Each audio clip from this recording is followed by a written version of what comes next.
Welcome back. Thank you for checking out this bonus edition of the 12 Kyle podcast. I'm 12 Kyle. Check this out.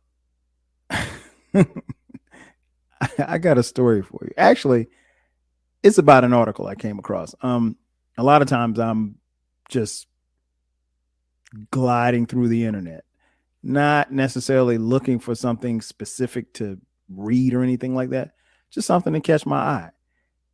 And I happened to come across this article that talks about getting caught.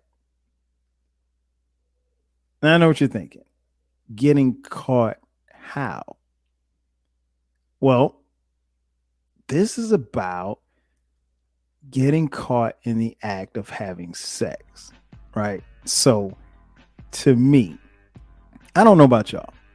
To me, the idea or the whole concept of getting caught having sex is funny. Like, it's always been mad funny.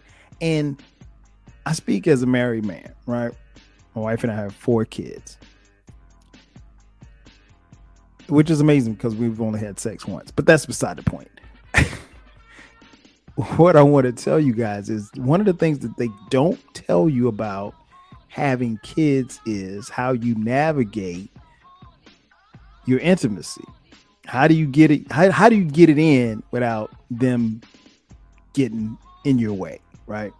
So this article talks about where these people actually share their stories of getting caught.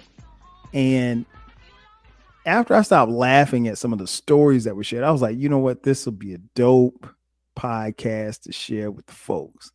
I can honestly say that at at the time of this recording, we've never been caught. At least not that I know of. Like, it got me to thinking when I read the article, like, did I ever catch my parents? I don't think I ever caught my parents. I think they were pretty slick. But if I look back on it, I do remember times where, as an adult, now that I think about it, like, they got it in. Like, they got it in, and then we came in the room, and it was just a different vibe or whatever. Like, it's little things that you can kind of pick up on. I mean, the idea or the thought of your parents having sex is like, yeah. But you know that it had to have happened because your ass is here, right? So I don't know. I'm not going to reveal anything on this podcast because my kids don't listen to this podcast. Well, sometimes they do, but they're not going to listen to this episode. And if they do, so what? But it made me think about, like I said, my parents, and I'm sure you guys have probably had an experience or two where you caught your parents in the act, or maybe you suspected, or maybe you just what we used to call back in the day cock block. Cock block is 80s term, 80s, 90s term, meaning that you got in the way of somebody getting some. So yeah, children are the ultimate cock blockers. Uh, it's funny sometimes to be on Twitter and you'll see people. In fact, I just saw. I should have kept that tweet. I just saw a tweet the other day, like 2 days ago, that asked, like when single people, when they have company come over and they have sex or whatever, do they wait until the kids are gone or wait until the kids go to sleep? And it was, kind of split down the middle. Some people were like, no, I don't have strangers coming to my house, or I don't have, boyfriends or girlfriends or whatever coming to my house. And then others like, yeah, we get it in once, the kids go to sleep, once we're sure that the kids go to sleep, or the kid goes to sleep. But, always interesting in that aspect. But yeah, so what I'm going to do is I'm going to share a few stories from this article. There's quite a few, but I picked out a couple and give you my thoughts on it. Let's see where we're gonna start. Oh, start right here. This one's called Puppy Party Crasher, and it reads, I quote, "Our baby is 10 months old, so he can't really bust us yet. But we did get busted by our emotionally needy and super protective rescue dog who somehow got out of his crate and busted in our room and proceeded to bark at my husband until he gave up and got off. Only thing is, he didn't bust, sadly for him. The embarrassing part is our neighbor was giving us a hard time the next day about how crazy the dog sounded and asking what spooked him. Close quote. Now, listen, I don't have a dog. I grew up in a house with dogs. Um, and I mean, I know some of you are dog owners. I love dogs. Obviously, the man's best friend. I will say this: the dog has no business in your bed. When we had dogs, I mean, there was a couple of times we had house dogs, but for the most part, my dog stayed outside. But there's no way that I'm alive. Even if at this stage of the game, if I got a dog, there's no way the dog is getting in my bed. Like there's some shit you just can't do. And not only not getting in my bed, but if we getting it in, hey man, you better take your ass over there, way over there. But yeah, barking and dude ain't even but. Come on, man, what kind of shit is that? I would have got up, kicked the dog out of the room, and got back in. You know what I mean? But it's whatever. Oh, here's another one. Next story. It's called Toddler Interrupter. And it reads, quote, my husband put our toddler down for a nap, and we decided to go for a little afternoon delight. We got frisky in the shower and finished in the bed. We were naked and wet and in the middle of some very grown-up activities, and we heard a giggle and discovered that our daughter had woken up, gotten out of her crib, and was sitting in our bed. Yikes. Close quote. Yeah. Toddlers are a little bit different. You really have to kind of navigate around toddlers because they are there just definitely to cock block. Like they ain't trying to, they're not trying. I mean, and it's the thing about it is that at that age they're so curious, like they can feel the vibe going on and they can know what's happening, and then like it's just something within them. It's kind of hard to put into words, but they will definitely come and get in the way. And especially when they get to a certain age, and a lot of people, particularly when you're married, they tell you not to let your kids sleep in your bed, and I stand on that. That's one of the worst things that you can do. Not so much as because it's a bad idea, but it's just so hard to kick them out of the bed once they get, like old enough to. Because I mean, think about it. If you're breastfeeding, okay, cool. I mean, pop it in, roll over, whatever. I mean, do your thing, right? But once the kid is 3 or 4, I mean, like, come on, man, you can't. You got your own damn suite down the hallway.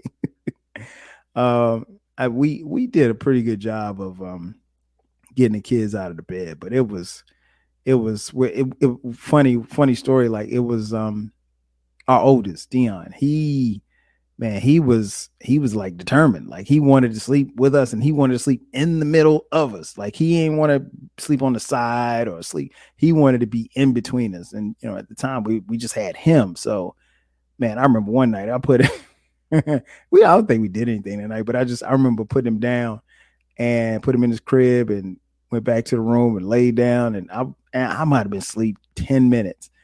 Next thing I heard doop. And the next thing I know, he came and jumped into bed. So yeah, toddlers are relentless when it comes to getting into bed. Next story. It's called Need a Charge. And it reads, quote, my sons are total video game zombies. So we thought we'd be safe to try to have a daytime quickie. Yeah, we were wrong. Apparently the batteries died on the controllers, and it was such an emergency that they both burst into the room to tell us about it. They saw a whole lot more than they expected and were horrified. There were legit tears. Close quote. Yeah, I can see how that could happen. because these kids nowadays are so dependent upon technology and everything. Like, they think the world is coming to an end if they can't get the Wi-Fi to go. So I can only imagine, you know, playing with a controller that has batteries, which you came up in my day, we ain't need no batteries, man. There was no such thing as batteries. Shout out to the Atari 2600 joystick. Yeah, because I mean everything plugged in, so I could see how you know the kids would be upset about that. But listen, you gotta lock the door. I mean, who doesn't lock the door? I know some of the parents who are listening to this episode. Y'all feel me on it. Lock your door. If you're gonna get something, if you're gonna do something in the daytime, you can do something at night. Lock the door. Because here's the thing: kids don't. They're like they're used to just walking in rooms. Like, they don't even think, because they're not thinking on that level. So, nah, man, lock the door. Lock it. Don't just close it, because if you close it, they're still gonna walk right in. That's probably why we've never been caught either, too. Doors get locked around this piece. But that's another story for another day. Oh, this one's a good one. Mother-in-law mortification. That's the title. What's worse? Your mother-in-law walking in, or your husband going down on you in the laundry room on Easter Sunday, or the moments afterwards when she gives you a side eye and says, quote, well, I know I raised him better than to do that with anyone during daytime hours. Close quote. I wanted to die. Yeah. Easter Sunday, I get it. I get it. You want to get it in. Ain't nothing wrong with that at all. I mean, that's the Lord's day. You know what I'm saying? But in the laundry room? Hey, listen, I'm a huge proponent of doing it in every room. But come on, man. Easter Sunday? I mean, but you know what? When you got to get it in, you got to get it in. Right. Oh, here's another one. This one's called Tech Fail. This one sounds familiar. And it reads, quote, oh boy, does it count getting caught in the act if you never really actually got to have sex? Well, mine was this. My husband sent me a super dirty email with a triple X rated subject line. The email came in a notification with a visible subject line, and it popped up while I was sharing my screen with my whole office, so everyone saw exactly what he was in the mood for. Total work embarrassment. Close quote.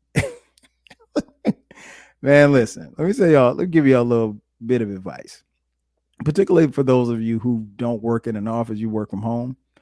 Hey, man, I don't know why you would put anything on your work computer, but clear all of that stuff, particularly before you go into meetings, before you have to share screens, because when you share a screen, everything that's on your screen, or if you have like dual monitors or 3 monitors, all of that stuff shows up, or at least some of it does.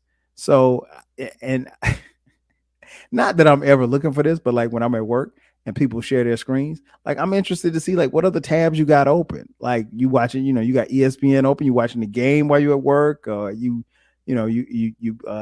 Amazon is a pretty popular one. A lot of times when some of my coworkers, when they share their screens and meetings and stuff, you see the little Amazon tab pulled up. I mean, it's cool. I mean, listen, I'm not going to tell you not to order stuff on Amazon while on work hours, because I do it too. But if I do it, it's on my phone, Jack. Why would I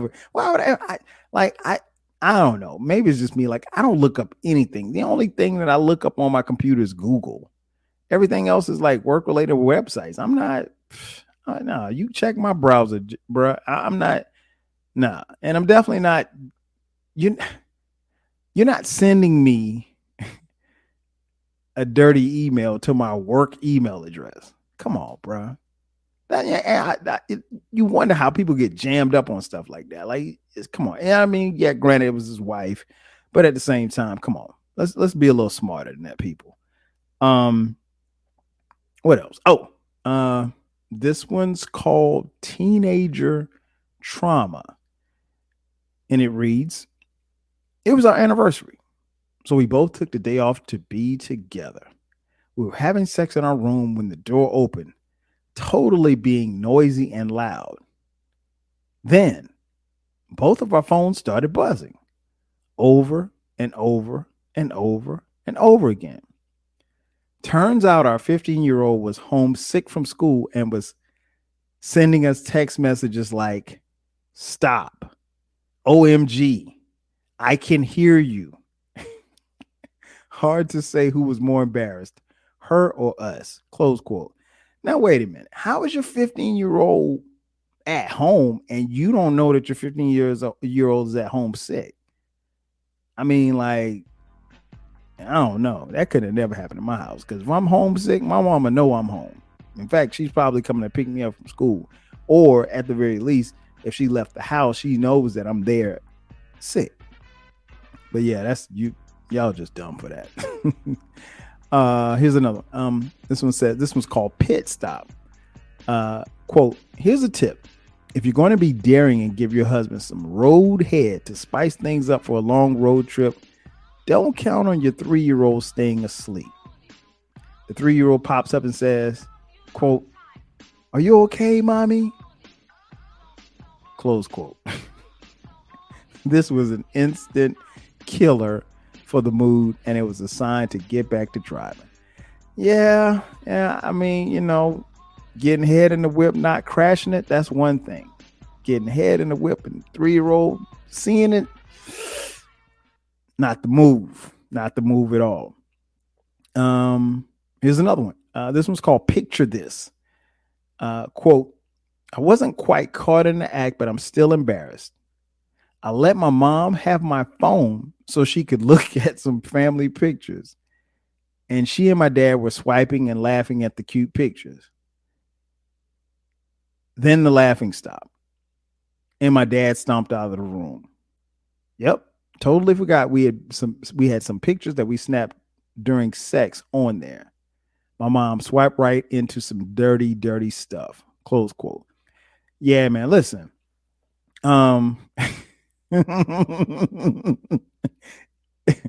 Don't ever, ever, ever, ever, ever, forever, ever give someone your phone. Before you give someone your phone, make sure that there are no pictures in the phone. Period. Period. I ain't gonna talk about that. We had a situation happen to a family member who decided to, after we took some family pictures, decided to hand over their phone, and everybody was swiping, looking at the pictures, and there's probably about 4 or 5 people swiping, looking at the pictures, and one of the pictures was a dick pic. All I heard was everybody say, "Whoa!" Man, that was hilarious. Oh my God, he was so embarrassed. He was so embarrassed. Shout out to him. Luckily, I wasn't in the group that was looking at the phone, because I would have been like, "Man, what the hell?" He'll kill me if he ever hears this. But I didn't say his name. Anyway, okay, last one. This one's called Making Babies, and it reads, quote, "My 7-year-old son walked in on my wife and I one night, which was awkward, of course. But the next day I tried to talk to him and ask him if he wanted to ask any questions. And he said, quote, 'No, I know you guys were just making babies,' which was hilarious, as we are lesbians." Damn. I guess the 7-year-old knows a little bit more than you think he does. Yeah, man, I had to share this, man. Quick bonus episode, man, because these things I think we can all relate to. Again, like, for those of you who listening who aren't married yet, or looking to be married and don't have any kids, word to the wise. That is something that you're going to have to navigate. Even as you get older and your kids get older, it requires even more navigation. I'll just put it like that. Because Lord knows we have to navigate. But I think it's important. I think it's good that you keep the spice going in your sex life and in the bedroom. And just understand this. Doors do have handles and they do have locks. Use them. That's going to do it for me. Thank you for checking out this bonus edition of the 12 Kyle podcast. I'm your boy 12 Kyle. I'll catch you guys next time. 5,000.